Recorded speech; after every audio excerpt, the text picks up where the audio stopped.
Hi, I'm Irena Posner and I am a sculptor, and I'm currently the artist in residence in Harlow. And my current sculpture, as you can see, is a limestone carving of sort of a hybrid owl form, so it has human feet. And the inspiration behind this piece, I started looking at the history of Harlow, and one of the earliest sites was the discovery of a temple dedicated to the goddess Minerva, who is the goddess of wisdom and the arts, and her companion animal was an owl. And a lot of my work, I use animal forms in my carvings. So I try to use that form and combine it with a sort of a human element to create a kind of a hybrid creature. And I'll speak a little bit about how this piece came together. It actually started as a block of stone. You can see a flat part here, and you can actually still see a flat part of the feet.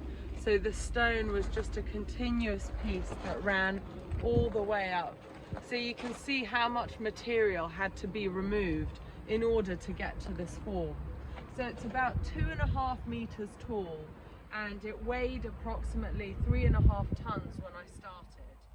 I assume now it weighs probably just under 3 tons. The way that I worked around it, and I've shown you the maquette, is I found the center line, which is roughly about here, and I worked around and around this form. So every day I focus on a particular section of the piece, and I move along, and it's really important to constantly step away and to kind of just make sure that you're still on the right track. So I recently graduated from the Royal College of Art in sculpture, and I became interested in stone probably about 3 years ago. Before that I worked with wax, I worked with clay, with papier-mâché, so lots of different types of materials. But what I was really interested in was a kind of a reductive process in working, and finding a sort of a form embedded within a material. I also did quite a bit of 3D modeling on the computer, which was a really great way to sort of understand how to work in 3 dimensions, and that the process involves, it's a very active process, and you're always very engaged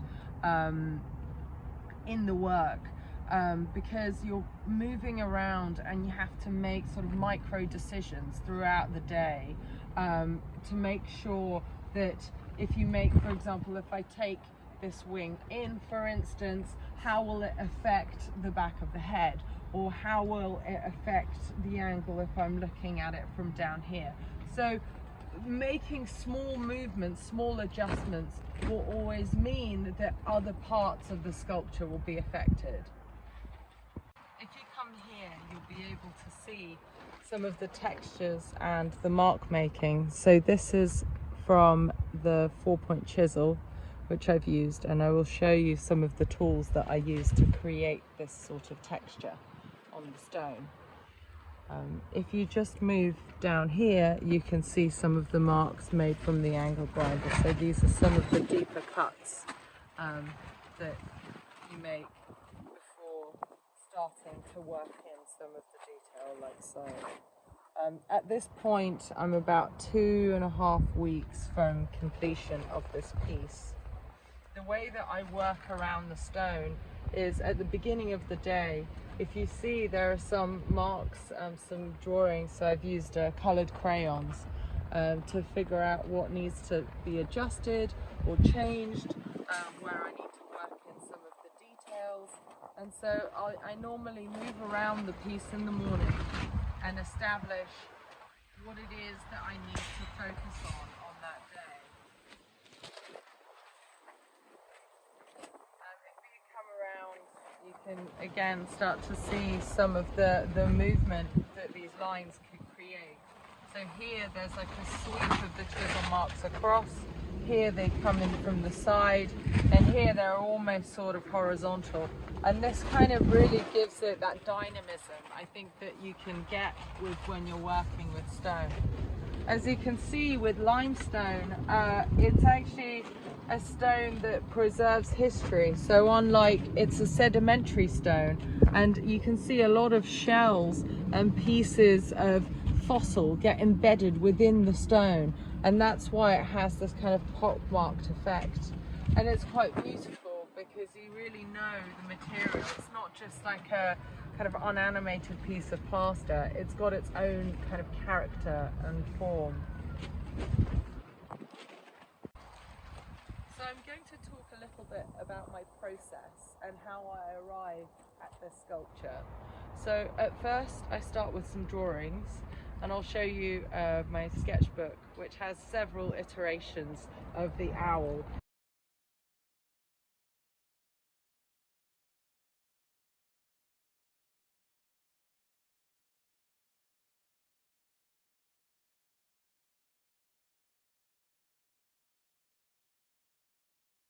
And I was thinking about how I would combine a kind of hybrid owl form with the feet.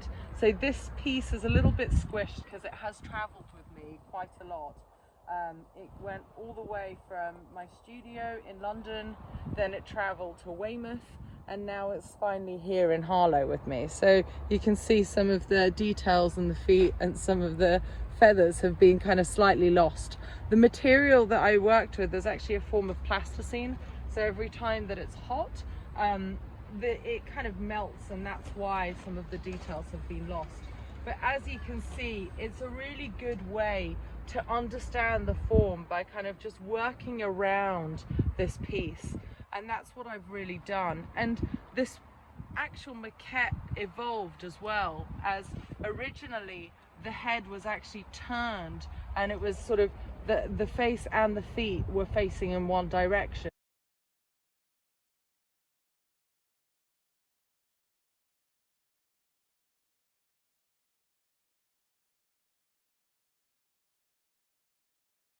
But as I started working with the stone, I decided to change the direction of the head in relation to the feet.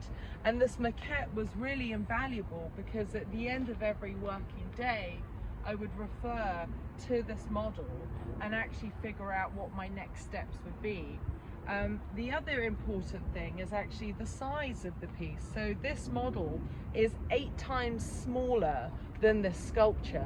And in order to size something up, I use something called calipers. And I will give you a demonstration of how I use that to scale up this model.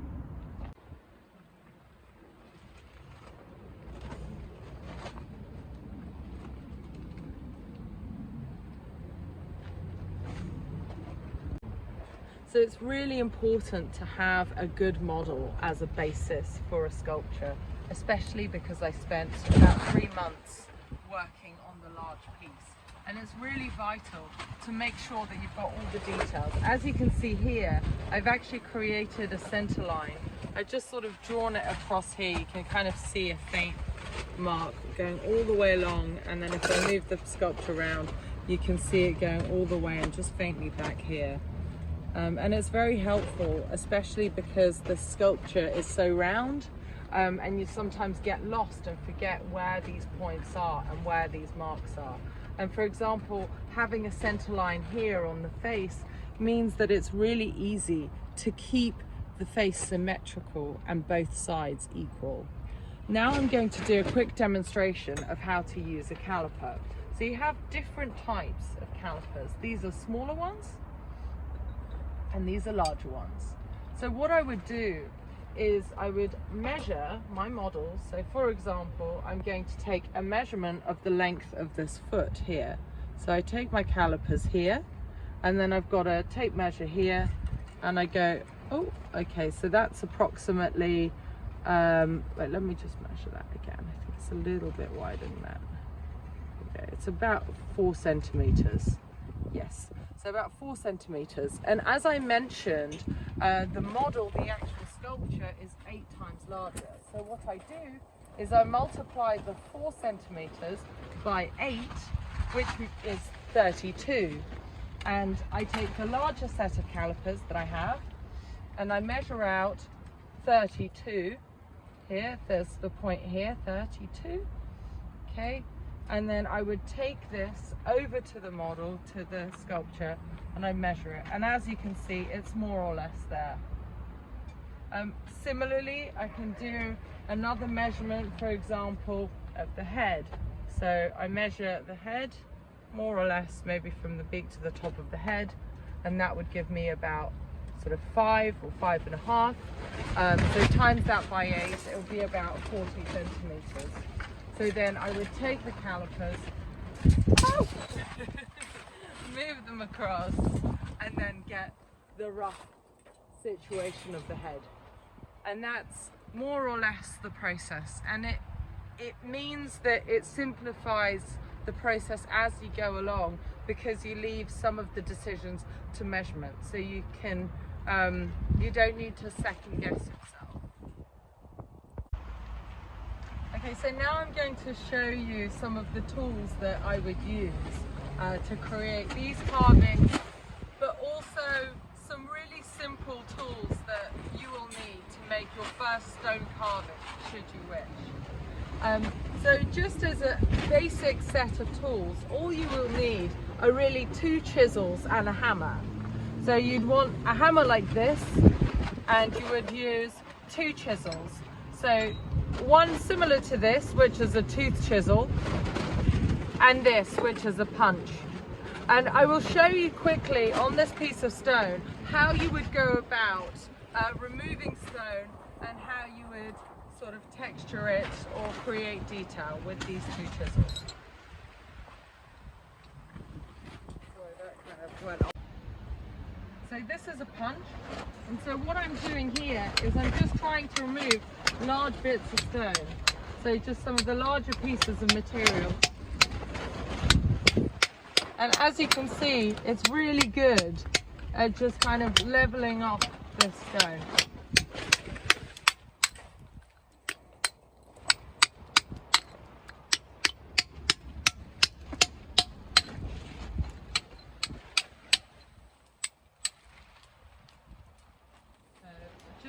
Let me grab a brush and I'll show you.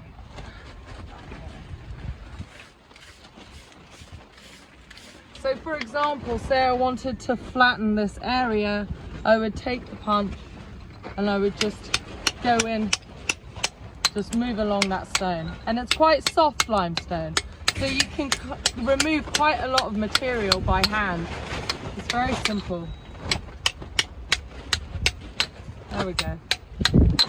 And once I'm done with this, and I wanted to introduce some texture, or actually kind of make it smoother, I would use something like this, which is a tooth chisel, and I would just guide it across.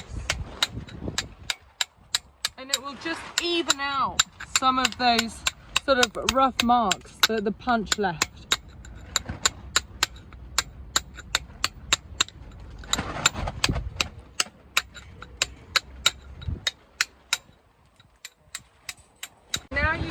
I've shown you a quick demonstration of the simple tools that you'll need just to get started. So I would say that these would probably be essential. So a pair of calipers to measure the maquette and transfer it onto the piece of stone that you're working on, and then a hammer, and then 2 basic chisels. So in my tool set, because making a large sculpture like this takes a very long time, so I actually do rely a lot on power tools. So this, you can see, has a sort of a diamond blade on it to sort of cut away larger pieces of stone. And then I use occasionally pneumatic tools. So this is a pneumatic hammer, which has a chisel attached to the end, and it means that I can guide it over the stone, and I will show you how to use it.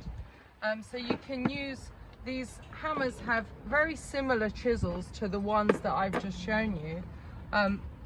but they come in many forms, different sizes. You can see there's a 3-point chisel, there's a 4-point chisel, I even have a 5-point chisel. So lots of different types, and you have to sharpen them. And I like to keep all of my tools in a nice sort of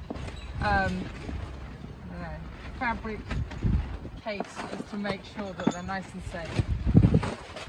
And then the other important thing is safety. So you can see I usually wear goggles, I have my ear defenders, and then when I'm working, especially with the angle grinder, I use a mask because there's so much dust.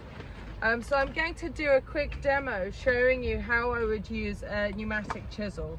So I'm just going to work in some of the textures, some of the details of the feathers here. So I'll just turn it on now, just come round. So the air's going through.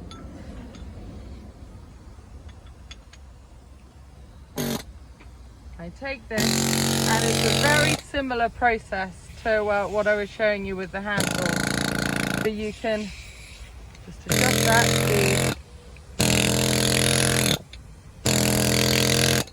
and go in.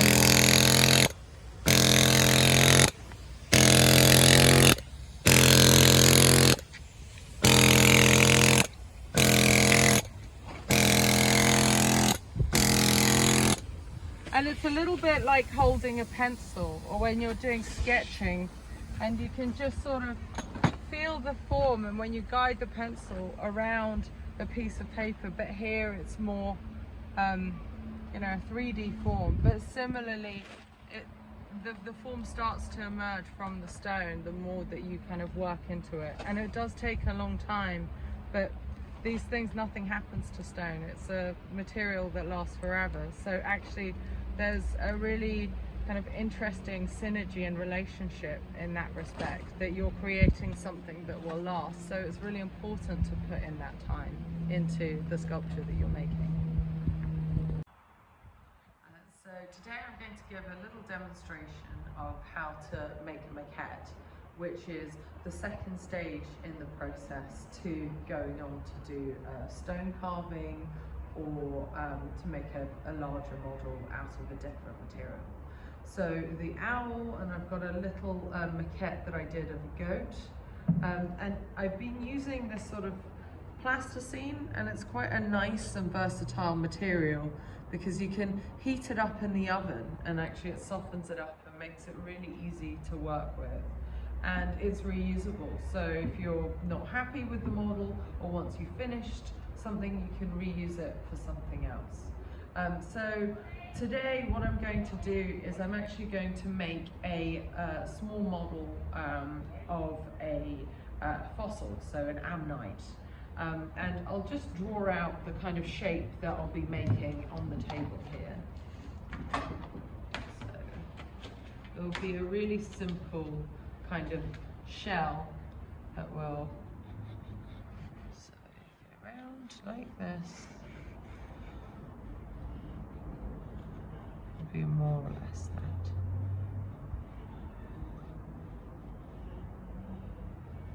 And it's a really sort of simple shape, which I can then transfer onto a piece of stone. So I'm just going to take a piece of material here. I'm going to sort of knead it.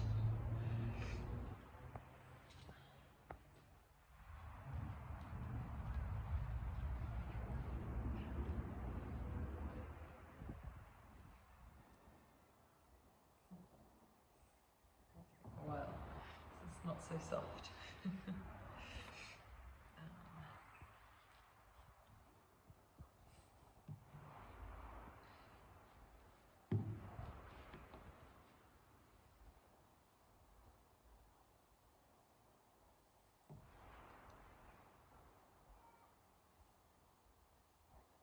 Just connecting all the pieces.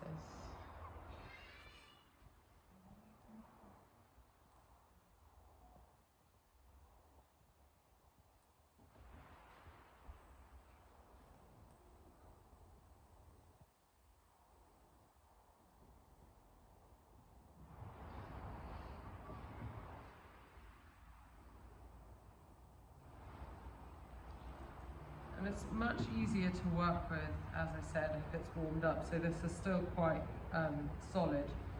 So it's harder than a clay in this state, but the more you work with it, the softer it becomes. Okay. So that's one side. And then go ahead and just fill in these bits.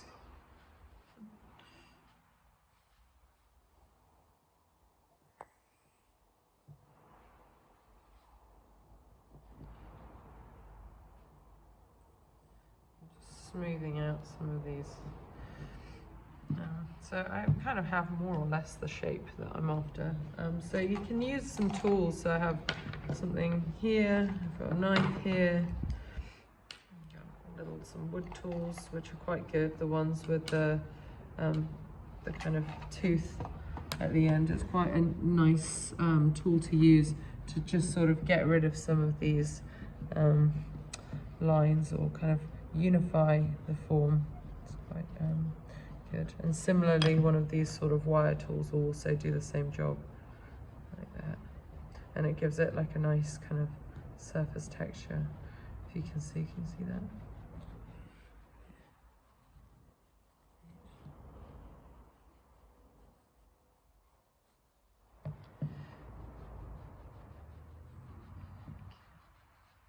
Probably start with something a bit more aggressive here. So I'm going to go with this first and just kind of round out that form and use the tool to kind of help me do that.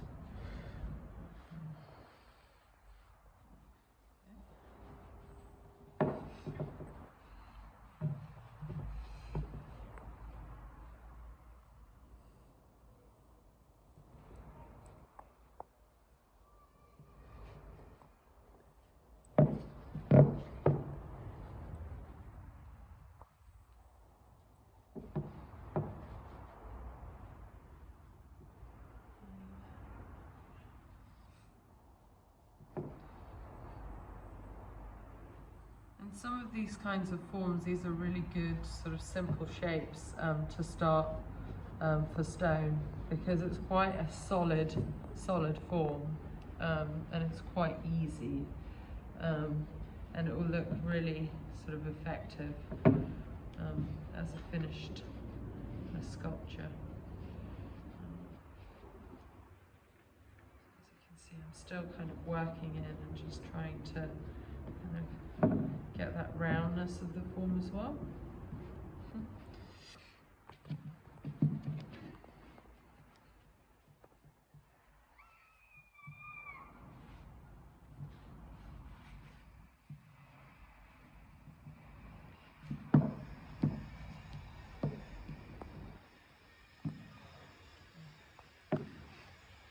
And then when I more or less have it, so I'm just going to put it upright so you can already see we've got that shape. And I'm going to just start to introduce some lines and some of the patterns that are probably going to be on this piece. Just draw some lines across. Really simple. Kind of follow the spiral around.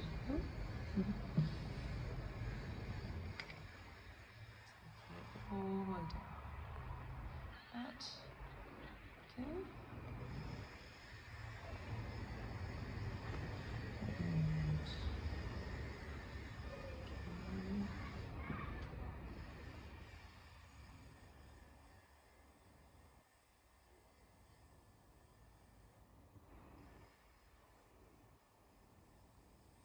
And then I can do something like, I can use some of these, the tooth edge, to maybe get some more kind of some textures in there. Or maybe I can try, I think maybe something a little bit finer might be quite nice as well. Yeah, just have a play.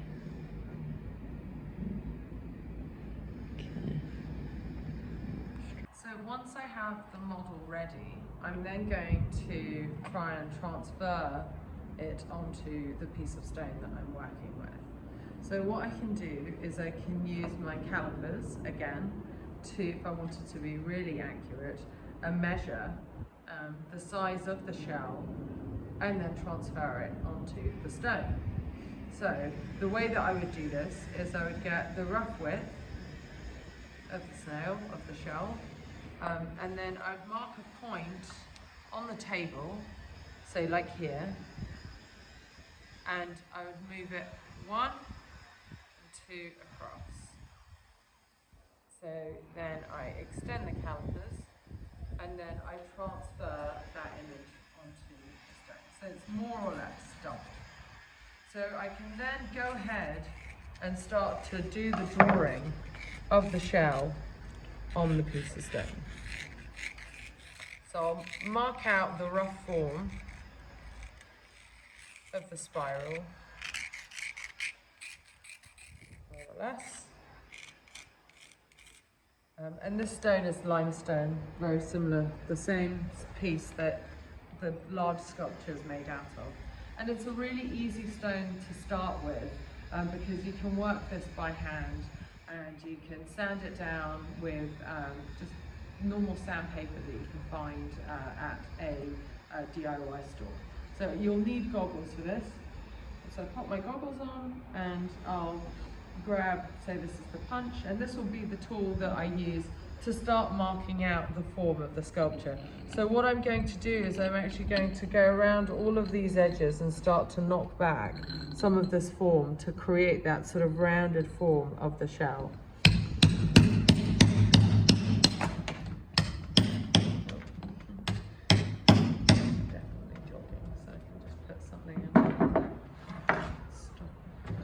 So much.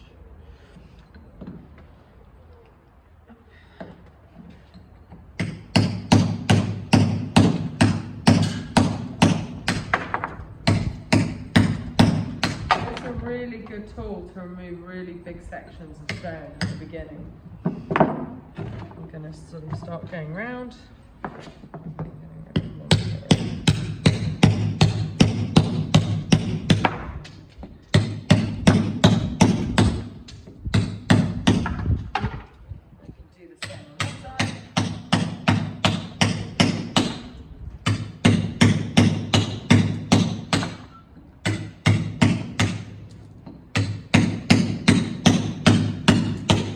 And notice how I'm holding the punch. I think the easiest way is just to wrap your fingers around and pop your thumb on top. And it's quite easy because you have lots of control of the tool as you're working.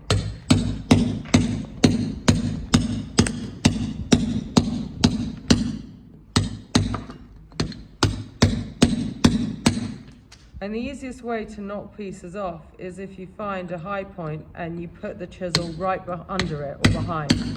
And it requires the least amount of force to knock that piece of stone off. And as you can see, you can very quickly start to arrive at that form. I'll do another little piece here.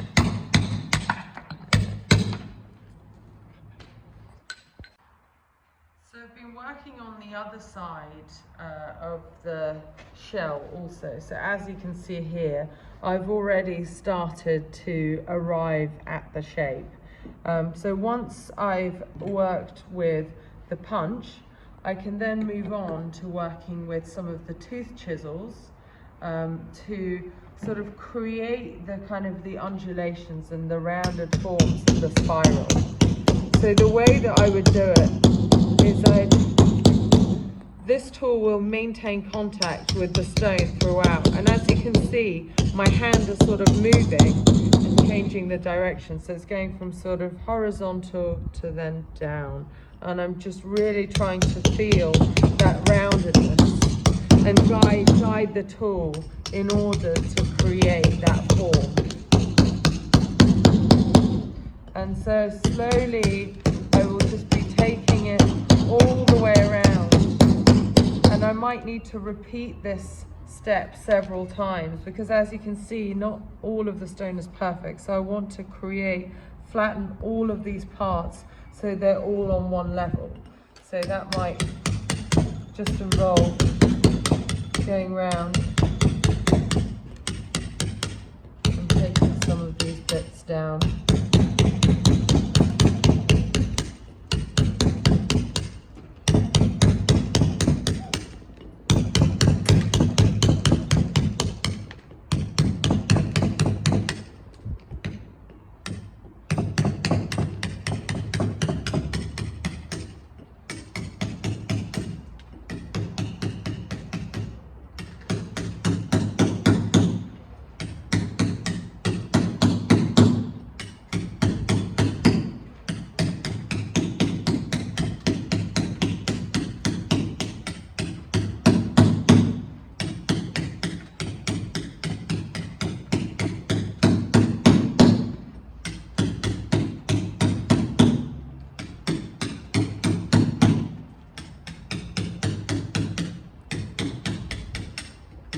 already began to sort of level off some of that. So here it's still quite low compared to these two planes. So I'm just going to work on these two sides in order to bring them down to this level.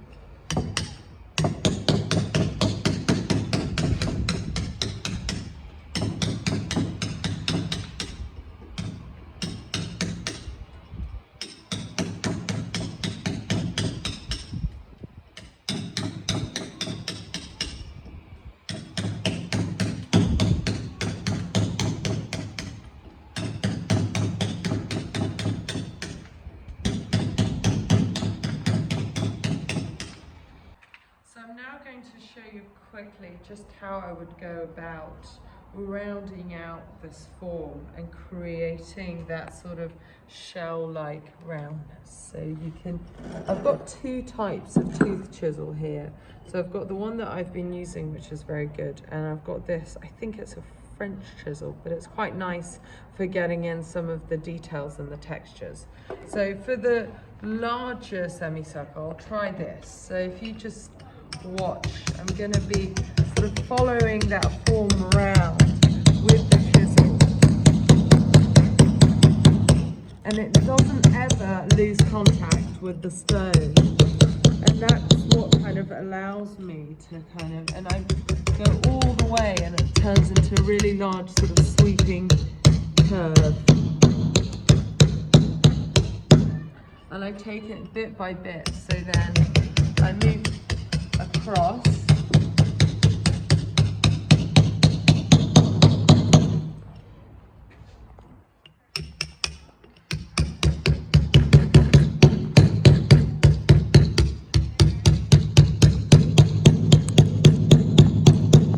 the other thing that's really can be helpful sometimes is to actually just draw where the center line with the high point would be. So if I'm looking at it straight on, this would be the highest point along here, and on these from here it would start to kind of go down, and again I can draw something like a center line or high points here, so I kind of know when I'm working when I can start sort of moving down. So I'll try this chisel for the smaller section.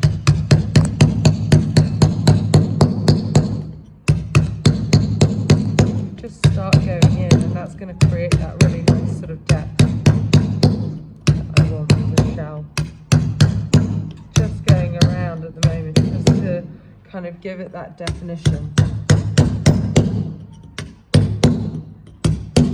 And going on both sides, so creating a kind of valley.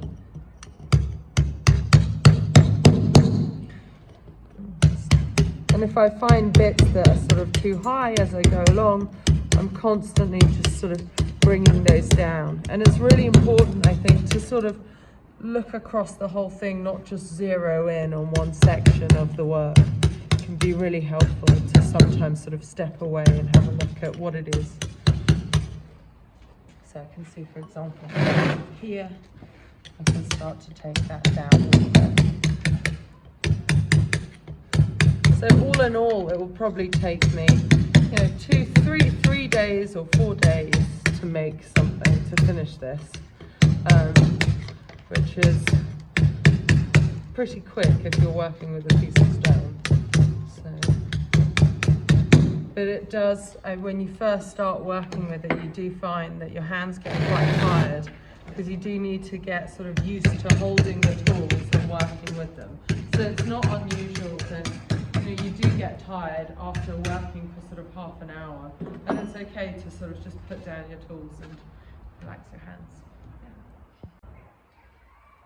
So I wanted to show you some of the types of stone that you could work with once you become more familiar with stone carving. There's such a great range of materials that you can work with. So for example, I have a selection here. So one of the most sort of common types of stone found in England would be the limestone, and that's Portland stone. And you'll often see this on the facades of buildings. You'll see house numbers. made out of this stone, and it's really great for letter carving. So you can see just how fine a detail you can get on the stone. Over here I actually have, this is a piece of marble, so this would be the sort of the smooth finish, and this will be kind of how it's quarried, so it's quite a nice kind of cross section here. And this is a stone that I use a lot in my carving because it's very consistent. So it differs from limestone because it's much harder. So I tend to use more power tools with this, just because it makes it easier to work them and faster.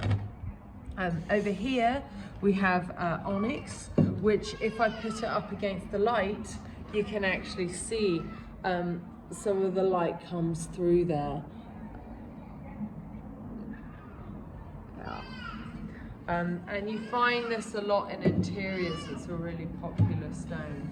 Again, it's quite a hard stone, similar to marble. Here is actually a piece of alabaster. Alabaster is also sort of semi-translucent, so perhaps you can see some parts of the stone, you can see through them maybe. But this is actually a piece of, I think, Victorian fireplace. And I just did a little carving, I think it's a sort of a fishtail. But it's a really soft stone, and it's very easy to work. It's very similar in hardness to wood, so actually you can use wood tools to carve it. Over here I think is a type of quartz. Again, it's quite an interesting piece. And here I have two different types of marble, so you can get so many different kind of colors and patterns on the stone. And it can be, so this would be an unvarnished or unsmooth piece, but here once you polish it you can really get, you get quite a nice shine on it. And lastly, I think this is a piece of Belgian black or black marble. Again, very beautiful stone.